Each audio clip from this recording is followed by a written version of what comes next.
divergência desnecessária. Mas a tua intervenção, a crítica a Dilma e Lula é pouco? Não, é fundamental. É decisiva. Por quê? Eu bato em FHC, em Dilma, Lula e Temer, e digo, são todos iguais, disse na minha exposição, naquilo que é estrutural. Não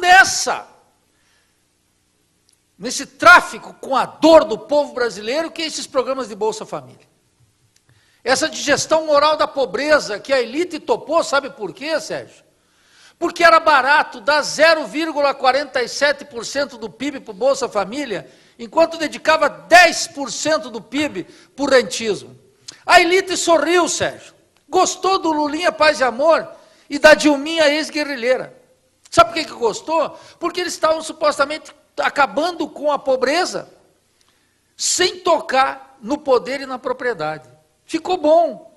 Para as classes médias, que não querem saber do povão, tinha finalmente alguma coisa sendo feita pelos pobres, que não fosse a violência e a polícia.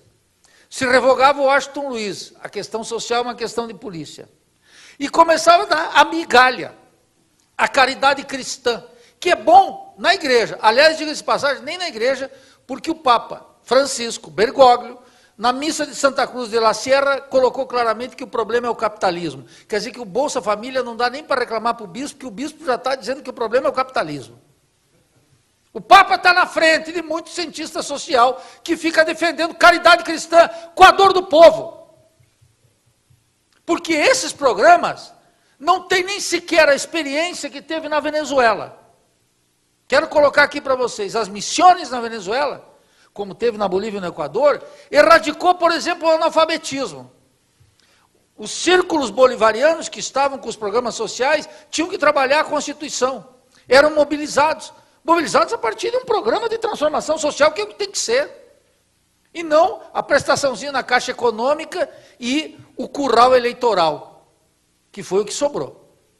E mais, não redimia da pobreza, não matava de fome, é verdade, não é pouco num país como esse, mas era muito pouco diante da riqueza que estava sendo produzida aqui. E da alienação que produziu. Então, o governo Lula e Dilma é muito ruim, merece uma crítica ainda que nós não fizemos com radicalidade. Sabe por que não fizemos?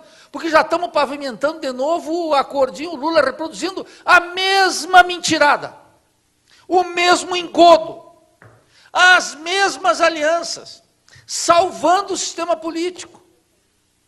PT no parlamento, as articulações do movimento sindical, estão tudo aí de novo. Então, quer dizer assim, nós temos que colocar no centro porque o capitalismo rentístico se estruturou dentro do plano real. Daí que eu acho fundamental. Terceira questãozinha para você, quer dizer assim, não me inclua entre os que ficaram calados. Milhões, quero dizer que em primeiro lugar ficou calado contra o chamado golpe parlamentar, que eu te digo, a democracia é isso mesmo, eu não faço esse mimimi do golpe. Quer dizer, sabe quem ficou calado em primeiro lugar? É uma das coisas mais vergonhosas da história da política brasileira, que uma presidente vai ser tirada por um impeachment de um covil de ladrões e não convoque o povo para a luta. Ficou calada uma mulher que resistiu à ditadura, que resistiu à tortura, e agora a questão não é essa, Sérgio, é por que ficaram calados. Ficaram calados porque disseram o seguinte, foda-se o povo. Foda-se que veio as reformas liberais com toda a força que nós já estávamos implementando. Nós vamos montar o comitê para 2018, vamos voltar. Eles estão submetidos a essa região, é por isso o silêncio de Dilma. Uma mulher que foi corajosa na ditadura, uma mulher que resistiu bravamente a uma tortura, não é coisa pequena. Essa mulher tem um passado que eu reivindico como glorioso, mas teve na presidência uma covardia inigualável. E o seu Lula, idem, é um irresponsável de marca maior. Porque já está fazendo pacto com aqueles que foram seus algozes, em silêncio. Em silêncio. E precisa ser dito isso. E entre nós tem muita gente que quer ser, sabe o quê? O espírito crítico do petismo. Que volte Lula para parar as reformas, supostamente, e nós ficamos aqui cutucando pela esquerda o governo Lulinha. Isso é um engodo, não mais do Lula, daqueles que pensam assim. Então, quer dizer, na CLT não ficou calado, as centrais saíram, e teve dia 24 em Brasília, e teve dia 30, como ficamos calados? Eu quero dizer que em todo esse período, o PT, o Lula e a Dilma não chamaram um programa na televisão para dizer o seguinte, abaixo esse governo. Não estão dizendo fora Temer. Você falou aqui fora Temer? Não é o que diz o seu Lula e a dona Dilma. Não, eles são prudentes. Eles estão dentro da sociedade civilizada, nos acordinhos. Eles estão sangrando calado, porque o negócio deles, o problema de toda essa lógica é esse: não coloque o povo em movimento. Sabe qual é o crime do Lula e da Dilma? Que durante longos 13 anos de nossa existência, nunca nos convocaram para uma luta sequer. Falam da entrega do petróleo, foi um acordo da Dilma com o Serra, registrado na tribuna do Senado pelo senador do Rio de Janeiro, como é que chama? O ex-presidente da UNE lá? O Lindenberg.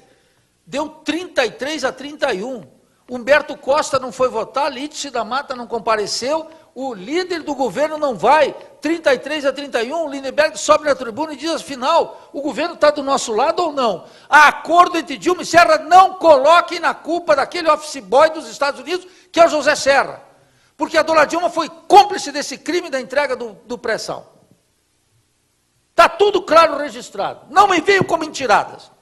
Então, quer dizer, nós resistimos a CLT, resistimos a PEC, e não foi só o ministro Barbosa, da Dilma, quando estava o Lula já tramando a volta do Meirelles, ele foi na sessão do Senado e disse claramente, vamos ter que fazer não só a reforma previdenciária, como vamos ter que fazer a PEC da Constituição, do limite dos gastos. Isso é tudo programa petista. Eu não nasci ontem, está tudo claro aí. Então, por último, quero dizer o seguinte, o artigo do Juarez Guimarães é uma miséria. Educadinho, comportadinho e, sobretudo, lulistazinho. A lógica do artigo do seu Juarez, que está circulando por aí, era, não temos que esperar 2018, tem um abismo. Ah, tem. Ele devia falar para o chefe dele, para o Lula, dizer, ó, tem um abismo. Lula, tem que preparar a situação, mas preparar a situação é a resistência na rua, a única forma de tirar o Temer. Porque quem está querendo tirar o Temer? A Rede Globo. E vai colocar quem? Vai colocar o seu Maia. E depois o Maia não vai nem esquentar a cadeira, porque já vai ter uma denúncia contra ele, mas isso é a falta de estabilidade do sistema. O sistema não tem mais um operador confiável. E é por isso que eu digo, dentro do sistema nada mais dá certo, exceto mas delomismo. E é por isso que tem a atualidade da Revolução Brasileira.